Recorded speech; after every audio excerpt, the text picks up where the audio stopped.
Ang malagim na balita ang gumulantang sa publiko nitong mga nakaraang araw tungkol sa sinapit ng mag-inang Dian Marie Molinido at ang kanyang maliit na anak na si John Ismael. Ang mag-ina ay unang naiulat na nawawala sa Quezon City noong January 16, 2026, ngunit ang pag-asang makikita silang buhay ay napalitan ng pait nang matagpuan ang kanilang mga labi sa magkahiwalay na lugar sa Bulacan at Tarlac.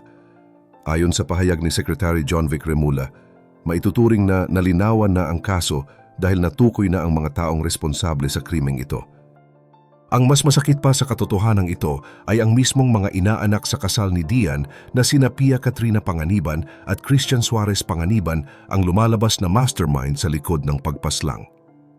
Kasama rin nila sa madilim na balak na ito ang isang lalaki na si Gil Valdemoro Jr. na nagsilbi nilang kasabwat. Pero bago natin talakayin ang buong detalye, paano nga ba nagawa ng mga taong itinuturing nilang kapamilya ang ganito kagimbal na krimen sa kanilang sariling ninang at sa isang inosenteng bata? Pero bago po ang lahat, baka pwedeng palike ang video na ito at mangyaring mag-comment sa baba kung taga saang lugar ka para malaman namin saan umaabot ang ating mga video dahil napakalaking bagay na ito sa aming content creators. Maraming salamat po. Ang lahat ng ito ay nagsimula dahil lamang sa isang transaksyon sa pera na may kaugnayan sa isang Toyota Innova. Base sa naging investigasyon ng mga pulis, ang sasakyang ito ay ibinenta sa halagang 450,000 pesos. Sa halip na ibigay ng mag-asawang Panganiban ang pera kay Dian Marie, mas pinili nilang pag-interesan ito at tuluyang ligpitin ang mag-ina para hindi na makapaningil. Nangyari ang pagpatay sa loob mismo ng bahay ng mga suspek. Binaril sa ulo si Dian Marie habang siya ay nakaupo at ang bala ay tumagos pa sa kanyang katawan. Ang mas nakakaawa rito ay ang kalagayan ng kanyang anak na si John Ismael dahil pinatay ang bata sa pamamagitan ng pagsakal habang ang kanyang ulo ay nakabalot pa sa isang plastic bag. Matapos ang karumaldumal na ginawa nila sa loob ng bahay, isinakay ng mga suspek ang mga bangkay sa kanilang sasakyan para itapon sa malalayong probinsya.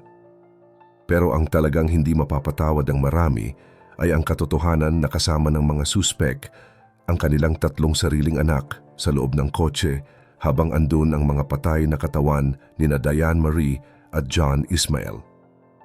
Ang mga batang ito na may edad na 10, 8 at 6 na taon ay walang kaalam-alam na ang mga magulang nila ay may kargang mga bangkay sa likod ng sasakyan.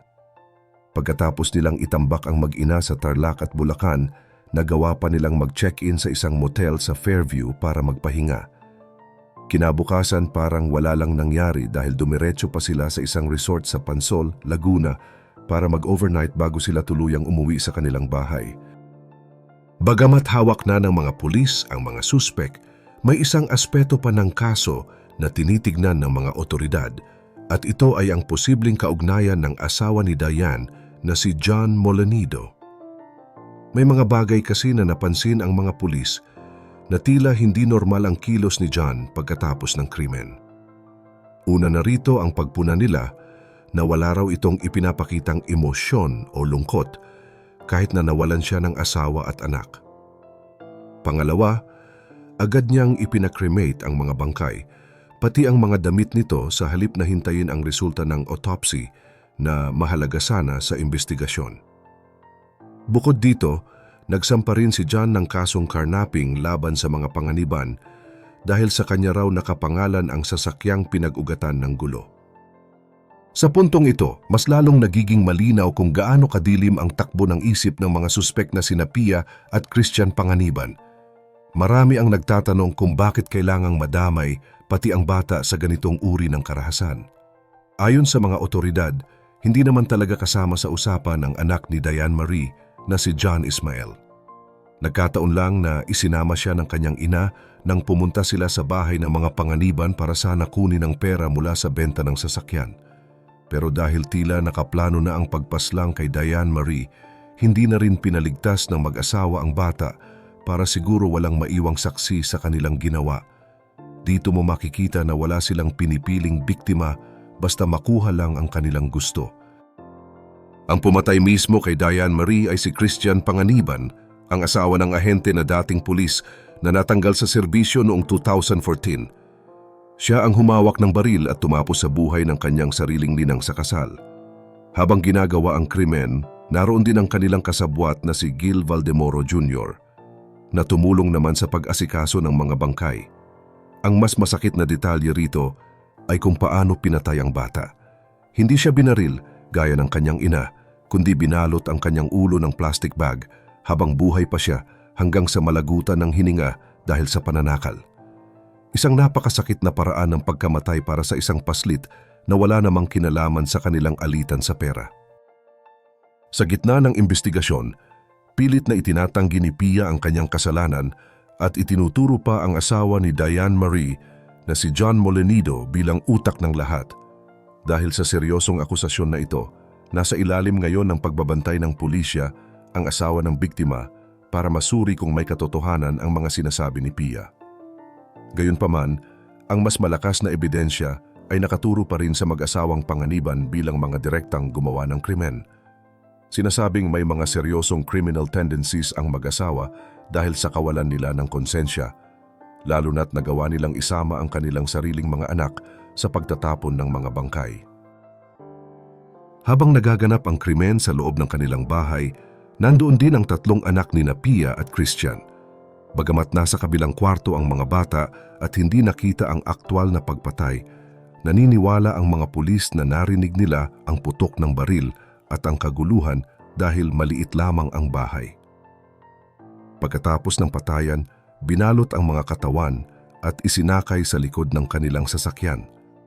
Sinabihan pa ng mga suspek ang kanilang mga anak na mamamasyal sila at pupunta ng Baguio, kaya masayang sumama ang mga bata.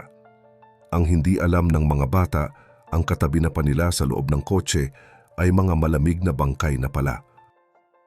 Sa puntong ito, marahil ay tinatanong ninyo kung ano na ang nangyari sa mga anak ng mga suspek. Ayon sa kumpirmasyon ng mga otoridad, ang tatlong bata na edad 10, 8 at 6 ay kasalukuyan nang nasa pangangalaga ng kanilang mga kamag-anak. Nakakalungkot isipin dahil base sa mga hawak na video ng pulisya, makikita ang mga bata na masayang naglalaro pa sa labas ng motel na tila walang kamalay-malay sa bigat ng krimeng kinasangkutan ng kanilang mga magulang. Bagamat nandoon sila sa loob ng bahay nang mangyari ang karahasan, tiniyak ng PNP na wala silang direktang partisipasyon sa pagtatapon ng mga labi ng mag-ina. Samantala, patuloy ang pag-usad ng investigasyon para makumpleto ang lahat ng ebidensya. Sa ngayon ay hawak na ng mga pulis ang cellphone ni Diane Marie at isinasailalim na ito sa forensic examination para makita ang huling pakikipag-usap niya sa mga suspek bago siya mawala. Isang mahalagang bahagi rin ng kaso ang ginawang luminal examination sa bahay ng mga Panganiban.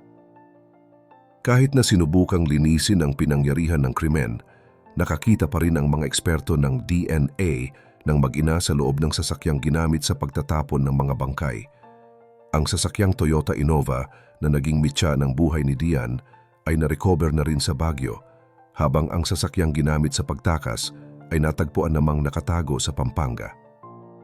Sa kabila ng mga matitibay na ebidensya laban sa mag-asawang Panganiban, nananatiling person of interest pa rin ang asawa ni Diane na si John Molenido. Kasalukuyan siyang nasa restrictive custody ng PNP habang hinahanap ang iba pang koneksyon sa kaso. Hindi kasi maalis ang pagdududa ng mga otoridad dahil sa pagpupumilit niyang i-cremate agad ang labi ng kanyang asawa, suot ang mga damit nito, na ayon sa mga eksperto ay hindi normal na gawain, lalo na't isa siyang pulis at dapat ay alam niya ang kahalagahan ng autopsy. Marami rin ang nakapansin na tila wala siyang pakiramdam o lungkot man lang para sa kanyang anak na nadamay sa trahedya. Sa kabilang banda, lumalabas din sa record na ang suspect na si Christian Panganiban ay hindi lang basta dismissed na pulis, kundi may mga dati na itong kaso ng kidnapping at illegal detention noong taong 2017. Dahil dito, naniniwala ang Department of Justice na isang slam dunk case ito o siguradong mahahatulan ng pagkakakulong ang mga may sala dahil sa tindi ng mga nakalap na impormasyon at pag-amin ng ilang testigo, kabilang na ang kapatid ni Christian na naroon din sa bahay noong mangyari ang krimen. Tunay ngang nakakapanghina ng loob na malaman na ang tiwalang ibinigay ni Diane Marie sa kanyang mga inaanak ay nauwi sa ganito kapait na kamatayan para sa kanya at sa kanyang anak. Sa huli, napatunayan na kung minsan ay kung sino pa ang mga taong itinuturing nating pamilya at pinagkakatiwalaan ay sila pa ang magdadala sa atin sa kapahamakan dahil sa silaw sa material na bagay. Kayo, ano ang masasabi ninyo sa kilos ng asawa ni Diane? Naniniwala ba kayo na sapat na ang mga ebidensyang ito para tuluyang mabigyan ng katarungan ang mag-ina? Napakahirap talagang magtiwala kahit sa mga kakilala natin, hindi ba? Ilagay mo sa baba ang iyong opinyon tungkol dito para mapag-usapan natin yan at huwag rin kalimutang mag-like at subscribe para sa mas marami pang updates gaya nito.